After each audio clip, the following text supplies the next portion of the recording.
Hello and welcome back to Los Angeles Academy of Art. I say welcome back because this is video 3 in series of hopefully just 3. And we are working on the bell pepper that we've been working on for the last couple videos. It's about 40 minutes so far. We did a block in, we did a color fill, which is what you see here. And this time we're going to start working on the actual painting part. So if your panel or painting is dry, if you decided to take a break, and it's completely dry, this would be maybe 3 or 4, maybe even 5 days after you filled it in. Remember, only because this wash here was so thin and it was thinned out with Gamsol. If you used no Gamsol, you may need to wait even longer because you know oil paint takes a very long time to dry. If you're using another medium such as pastels, you can go ahead and continue. For me, this only been 1 day, so it's probably partially dry, but I'm going to go ahead and work with it just the way it is, and I'm not going to add anything extra. The only thing is we're going to have to remember this whole time that we don't want to paint very thin, and that's because our base layer here, if you can look a little bit more closely, it's pretty transparent and you can see the canvas underneath here. You can see it kind of coming out of these areas, and that's because we painted very thin. And so we don't want to paint thin on top of that because it will either pull off the original paint or it won't allow us to get the kind of look that we're going for where it looks like there's actual paint. So what I'm going to do now is I'm going to try to stay away from using any kind of Gamsol today. The only reason I'll use it is just to wash off a brush if I need to change colors. I'm also going to add more cadmium orange because even though I really don't want to go too crazy with the orange, there is quite a bit of it over here and here, and as you can see, my pile of cadmium orange is very small right now. So I'm going to go ahead and add a little bit more. And this orange is only up there because it kind of got moved when I had this in my backpack. I love my Edge Pro gear. Sometimes my paints do kind of move around on there, but that's not due to the easel, it's just due to the fact that I can literally close the easel and throw it in a bag or a purse. And so when I throw it in a bag or a purse, it's at a different angle, and so the paint tends to move around a little bit. But as you can see, we're at an angle here. It's tilted downwards, and there's nothing coming down here. You can see in the original video that when I use the Gamsol, when it's really thin, there was stuff coming down. But right now, it's looking pretty good. Okay, so let's get started. I'm going to use my biggest brush that I'm going to use today first. It's not that big. These are, in case you're wondering, these are rosemary brushes. They're the synthetic mongoose brushes, and I like to use flats.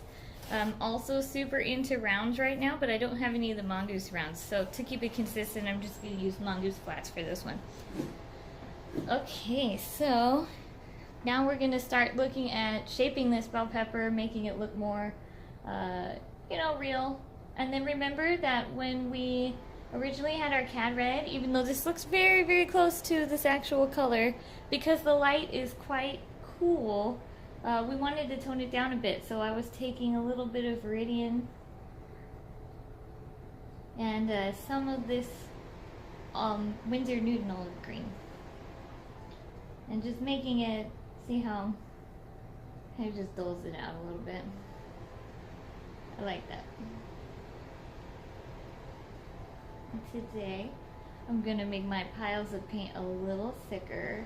This paint's been on here a while, so I may have to just add some.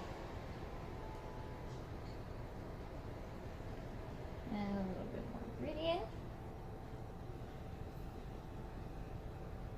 Please let me know if you have any questions about my mixtures. I think so far we've only used a couple of paints on the panel. But if you have any questions about paint mixtures or anything like that, please feel free to leave a comment. Or visit our website, losangelesacademyofart.com. Our email address is on there, and I'm glad to respond. I'm going to go ahead and introduce a little cad orange. Just because this red is not like, nothing is red out of the tube. I usually only use straight up red colors if I'm just adding some kind of colorful emphasis. And what I'm doing right now is trying to get a very large pile of this tone, this mid-tone for this bell pepper, so that I don't run out of it and I can continue to work into it for the whole of the painting. It's a very small painting, so I shouldn't need too much, but you know. I'm trying not to add too much white at a time because it does cool down. You can see that how bright this cad red is compared to this mixture that I have. It really cools it down. And while I do have a cool light, I don't think it's quite so dramatic. So what I want is this big pile of red. Let me go ahead. I'm using my palette knife to get some of the excess paint out of here so that I can mix it later. Looks like there was some Gamsol left over from cleaning my brushes. And it's making it thinner. That's okay. This is so I can work into this paint, the bright one. A lot of times people start with the dark stuff first. I think you could go either way, it's fine. But I want enough paint that when you're working it on the actual canvas, you make sure that you don't run out. That's very important.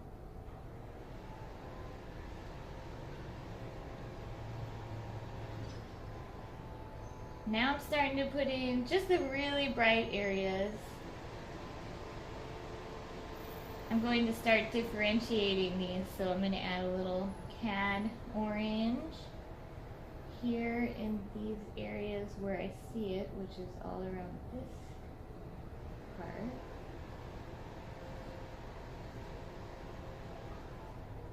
And I will paint over and into things that I've done already, because if I repaint it again, it's not a big deal to me.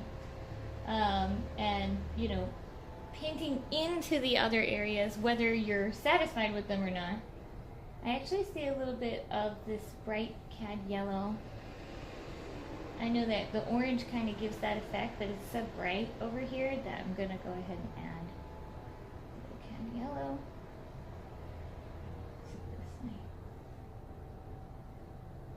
So you want to paint into your other strokes, and you want to paint over your other strokes, and that will give you that brush stroke and those nice edges that you're looking for. And then as we get into these areas, it gets a little duller and a little more red and a little darker. But it's kind of cool because the light's coming from here.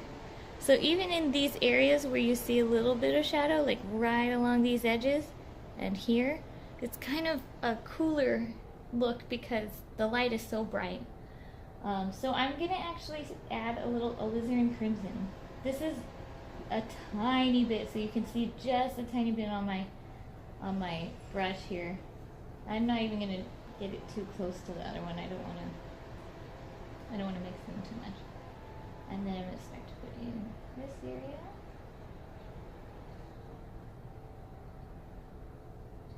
This is a very transparent paint color, so you can kind of see that it blends into another color.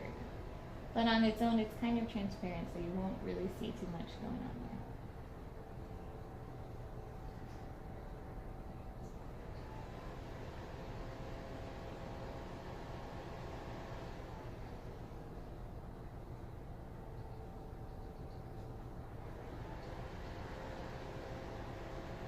Okay, I'm thinking this is looking pretty decent. So now I'm going to mix a pile, another pile, that's going to be the base for my shadow on the bell pepper. And so basically I'm going to take, this time I'm going to use my palette knife, and I'm going to say, what kind of colors do I see in here? I see definitely the reds, obviously. This red takes over the whole painting, which is great. And it's a little bit cooler. So I'm adding that alizarin.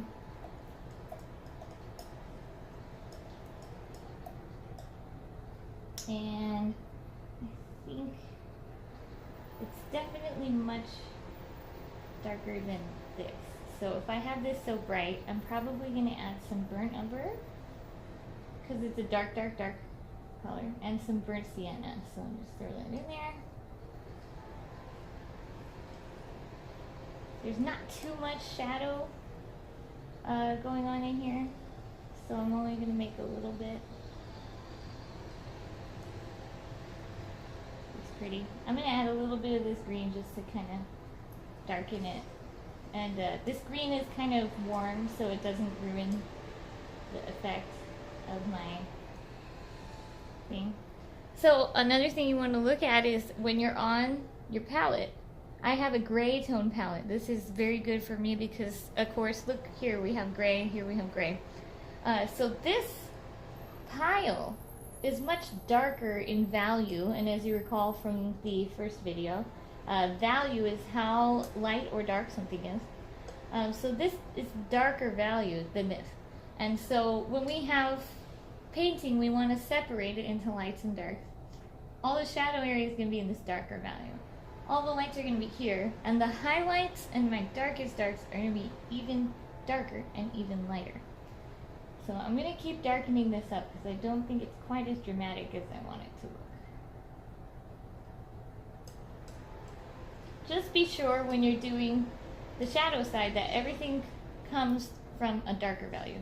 You don't ever want, to pull from this pile and then put it into shadows, because then you won't be able to see what's going on there. And I will remind you that what I'm pulling here is the sap green. Not sap green. Olive green from Winsor & Newton. Nobody else makes an olive green like this as far as I've heard. So if you're looking for it, you must go with Winsor & Newton olive green. And I'm going to use a smaller brush because this area is much, much smaller relative to the rest of the painting.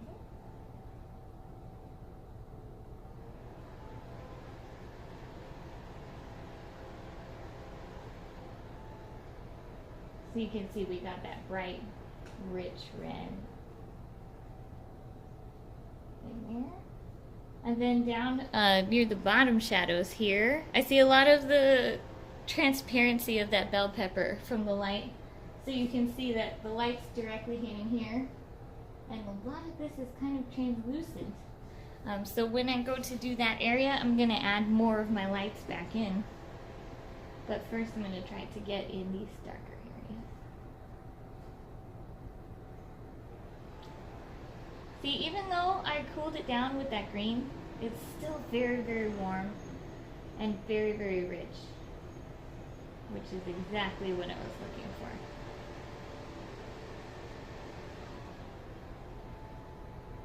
And again, painting is awesome because if you got it wrong or a little bit off, nobody cares. You can just go over it. So I'm going to go ahead and put in some of that. I see some cad orange there in that translucent area. I'm going to try to mix this actually into my paint instead of mixing it on the canvas. But sometimes I'll do it where it's just straight up on the canvas, so it's really up to you. Oh, not quite dark.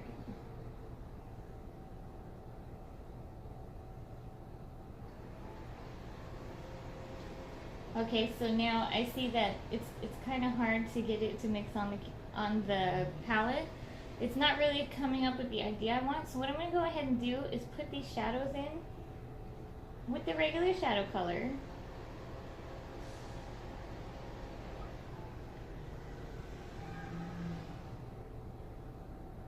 And then I'm going to come in with my orange and a little bit of red, and I'm going to put it on the edges of there. So you can see how that brightens it up quite a bit. That's because it was a little too dark. And we've got here.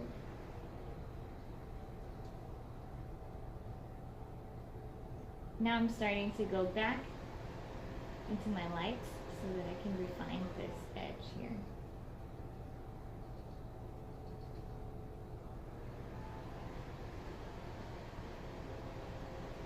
This is all in the light, but it gets a little bit cooler as you go down. Kind of indicates how cool that light is. My cool is going to be ultramarine, That's what we were adding to the whites yesterday to make them look cooler. Because again, you don't want to make just white. You don't want to add just white. It will look a little chalky. But if you add a little bit of ultramarine in there, that's the way to do it. And it's just here where I see this like blue area here and here along this line. These could be considered highlights, and then I would wait to do them. But I do see that there's so much darker in value than the actual highlights. So I'm going to go ahead and put them in. There's another couple areas up here.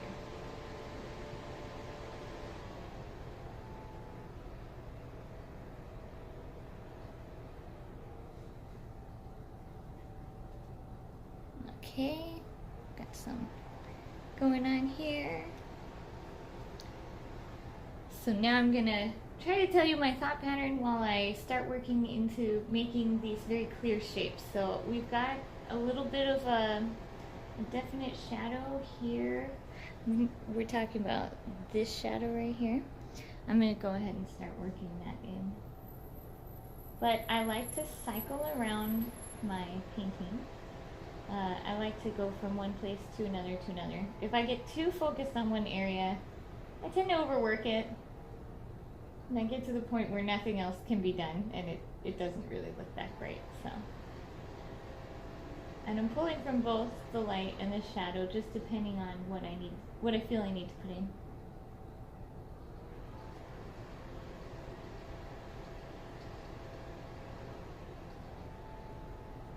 There is some cooler area down here. You might be able to see it. See where my fingernail's pointing? It is bluish, like it has more blue than these surrounding areas.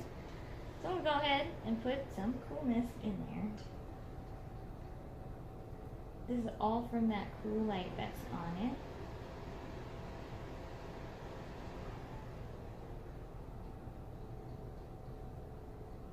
Put this in here. This is the base of the highlight, but I will put actual highlights in here later.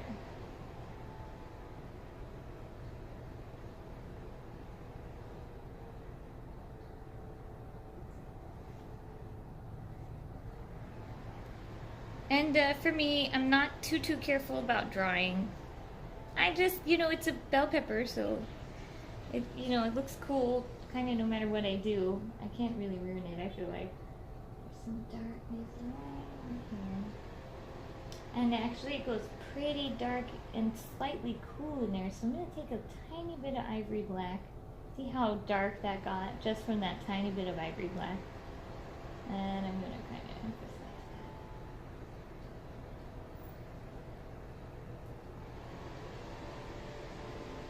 that. You don't want to put it everywhere. You just want to kind of indicate that. So this is the shadow. And again, I'll paint into the shadow, and then I'll paint shadow back over this. So it's never hesitate to just keep going. And I'm going to lighten up a little of this, but the form of the pepper does turn here, but it's still brighter than the shadow area. Higher value than the shadow.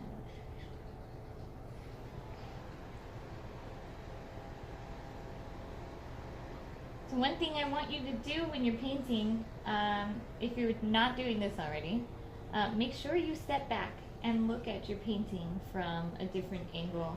You want to step back and look at the whole thing at once, because you'll be able to see any kind of issues a lot better if you're standing afar from the painting itself.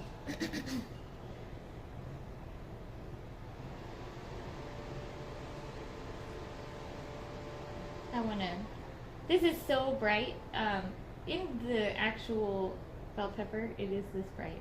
But for me, I really don't want this to be part of the focal point. And it seems to be competing with the rest of my painting. So I'm actually going to darken this. Just what I want to do.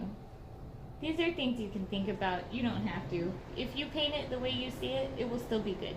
And then again, I'm actually going to push it even further with a tiny bit of ivory black. A little alizarin crimson. Just I don't want to see this too much over here.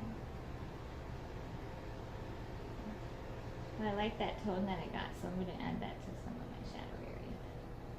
Looks really nice. It's all personal preference, of course. Some people might be like, ew, totally fine. You don't like it? Totally fine. Just change it. You don't have to like everything that everyone does.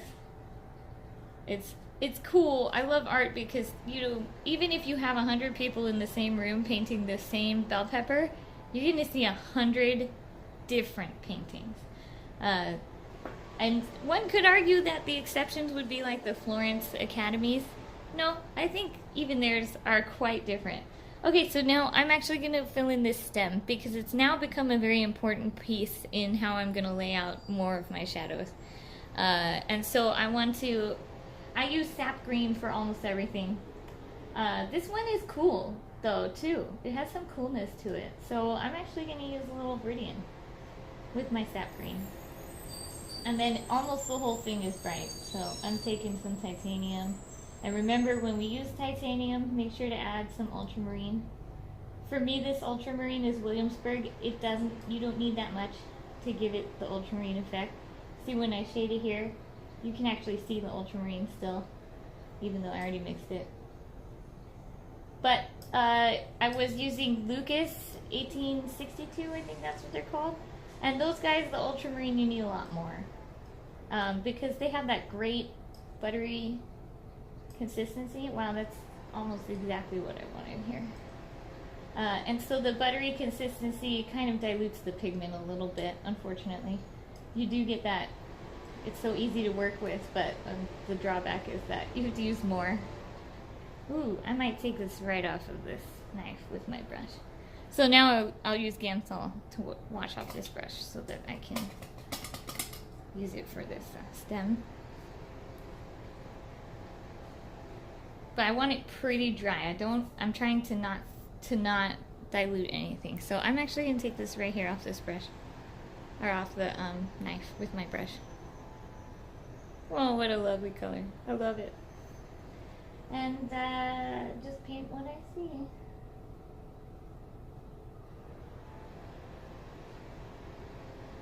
Take some more.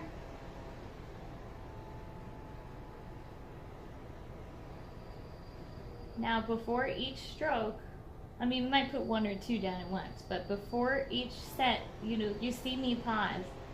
And that's because I'm looking down at my bell pepper and double checking that this is where I want it to go. I don't want to put anything down where I'm kind of guessing or I'm like, I don't know. I'm going to use sap green a lot as the shadow area. There's some shadow. There's not too much going on here,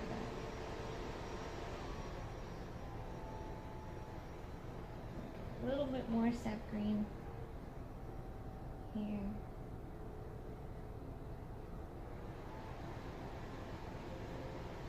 I'm actually going to go sap green and even this olive green here for even darker area that I see right in here. Make sure that you're not afraid to go dark and light. You want to use the whole value scale. You want to make sure that this looks like it will just stay too light or too dark if you don't put your work in there. Use a little of the sap green because. So a couple things you want to think about too is like, for me, on the bell pepper itself, it looks so bright, the whole thing, but I know in my head that stem is turning away from me. And so I want to indicate that stem would be, so on the very edge, I'm kind of turning that stem outwards and away. By putting it into the shadow. There's several ways to do that. Like you could definitely just use your brush, and if your painting's still wet, you can just use your brush to blend it. But since mine's not wet, I'm just going to add these areas here. So as I paint, like let's say this section, then I might need to go back and put in a different section. Let me put some of those lights back in because I think I lost something.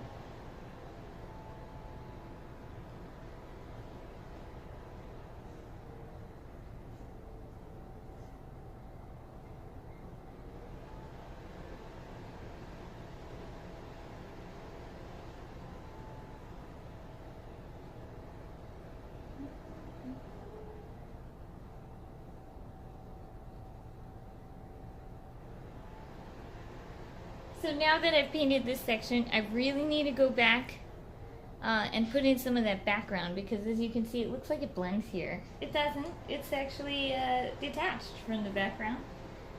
So I'm going to have to get another brush out, another small brush, and mix this background color. I probably won't do too much because most of it's going to be good, but I had, I believe we used some ivory black, and that's almost right, but needs to be a little warmer, so let's put in some of this olive green. Just kind of made it look, let's see, it's pretty close. I'll add some of this red because you will see the colors from your bell pepper bouncing around on the background. You will also see the colors from your background bouncing around on your bell pepper. I'm going to go ahead and lighten that up quite a bit. And add that ultramarine every time we add white, because I want a little more contrast.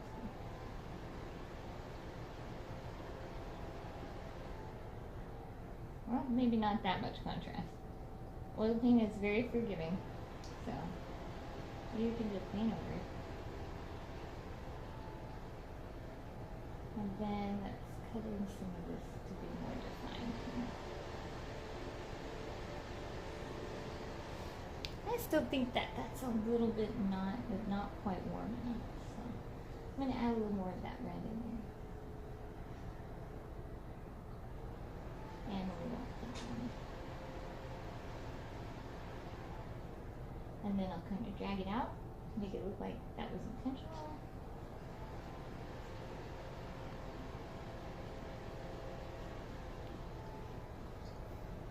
So you can see I'm working pretty slow. Take your time. It really means that if you don't take your time, you'll probably be like, okay, alright, I need to go back and do a lot of stuff. And I'd rather you take your time and, you know, get it right than, you know, be frustrated and then come out with something you're not really happy with. This is this, but it also is a little cool, so I'm going to take some of this. See, I painted out this area, but now I'm painting it back in. That's the beauty of what we do. Oh, a little too bright, I think. Let's make it a little cooler. Take a little bit of this, and remember to put your ultramarine. And cool this down. This area is just kind of chill.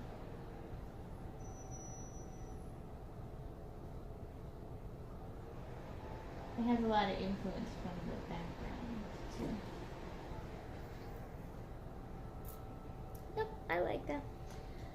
And then I might actually take some of that lighter background color and use it to brighten my apple stem area.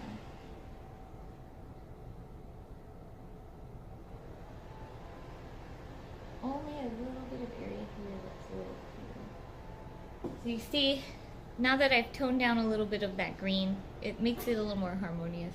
There is ultramarine blue in almost every part of this, or ivory black, which are, you know, both on the cool side, and it really makes a difference. So I'm gonna go ahead and see, I moved from the background to here, to the background to here, and everything just kind of, you want to move around, otherwise you'll get fixated on something that won't work for you. I'm gonna take some of this olive. This is a shadow cast by the stem.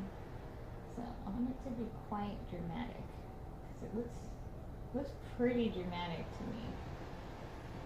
Again, I'm at a slightly different angle than you guys. And there's also this shadow cast by the stem on the red side. So I'm just gonna wipe my brush. It's all in that darker range, so I'm just gonna wipe my brush, take this, and cast that shadow right there.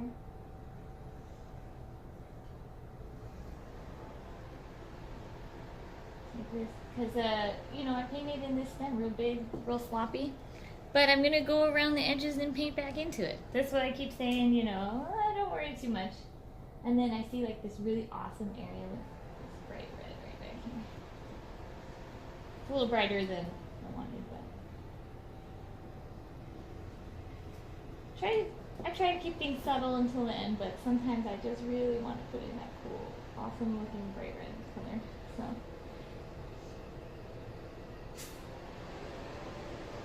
some more of that, a little more of this.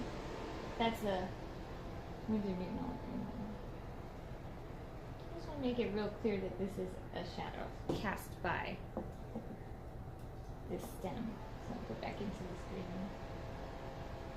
because I painted over it. And I want to clean up this stem a little bit too. I'm going to take some of the background and just shape here a little further. Some of this. Now I'm really just getting more detailed and picky. Another thing that you may not see it, and in life you may not see it, but a lot of the objects are going to have influences on each other. Even, let's say, I'm going to zoom in a little bit so I can show you with my paintbrush. So you can see some of this down here. That's not necessarily the light. It could be this cool background bouncing up onto my pepper. So another thing I may do, even though I don't necessarily see it in my pepper, is I might take some of this red and bounce it into this part of the stem that's facing the red. And I may take some of the green from the stem and bounce it into the part that's facing here. Because this is a very glossy, shiny, here, let me try to zoom in, reflective surface. So there's almost no way that we don't have some of this influence on one another. So especially here on the top, you can't necessarily see it in the video, but you can definitely, assume that you're going to have some of those colors playing off of one another, particularly on the body of this bell pepper. So I'm going to go ahead and add a little of this green, literally straight up, just adding this green. I'm going to put it where I see some highlights here, which is right about here. Because, as you know, I paint into things, and I don't mind if I have to paint over it. So now I'm going to start working on this little shadow area here.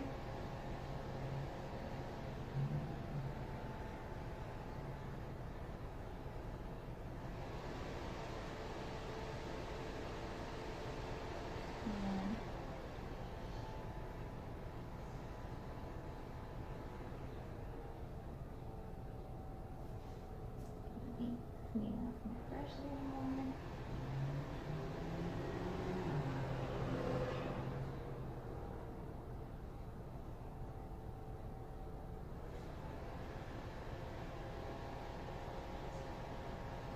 Got a little brighter here in this area. Still has some of that influence from the cool light. Just working my way around this painting.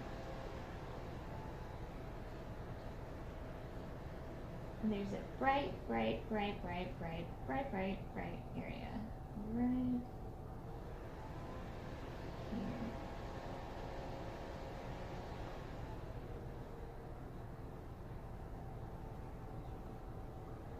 And then it gets a little cooler as I go down. And it stays pretty cool towards the bottom.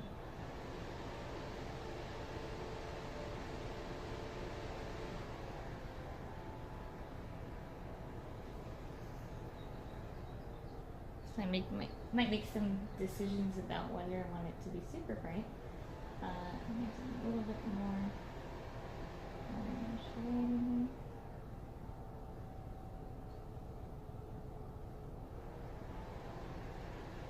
right. I'm still keeping these tones quite muted because I don't want them to conflict. The only areas where I've put in basically a full value scale would be the stem area.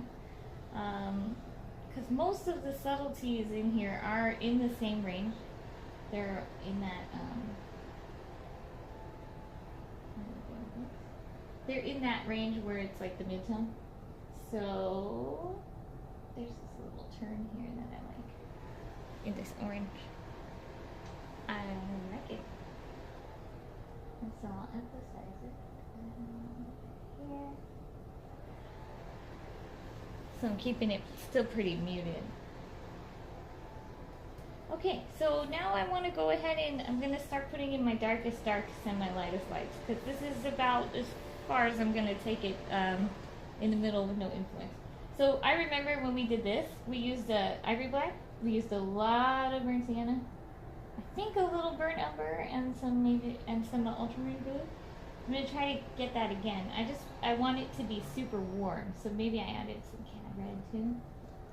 Warm it up. And then my darkest area is just right under here.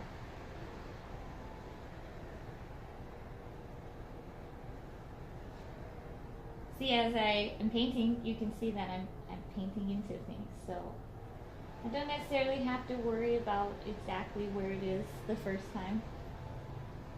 Okay, I want it a little warmer and a little darker. So I'm going to use alizarin crimson, olive green, and ivory black. I'm just really going to try to push that darker. Yeah, that's a little better. And just kind of cut through and just a little more. We can be subtle, it's fine. And then most of this gets back up into that background color. Here, this goes all the way out. This dark, dark, dark. And here, on the bottom.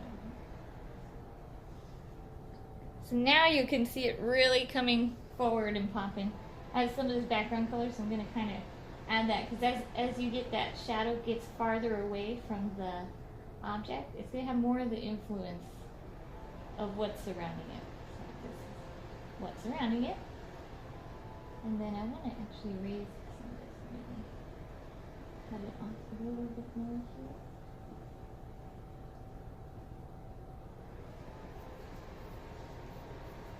Yeah, I think I like this contrast here. Sometimes I'll try to make this kind of thing fade into the background more, and sometimes I'll make it pop. So now I added a little bit of the bright background color, and I really like the way that it kind of makes the bell pepper pop. So I'm going to go ahead and leave it as is. I might even add a little more, just so that that really comes off the canvas.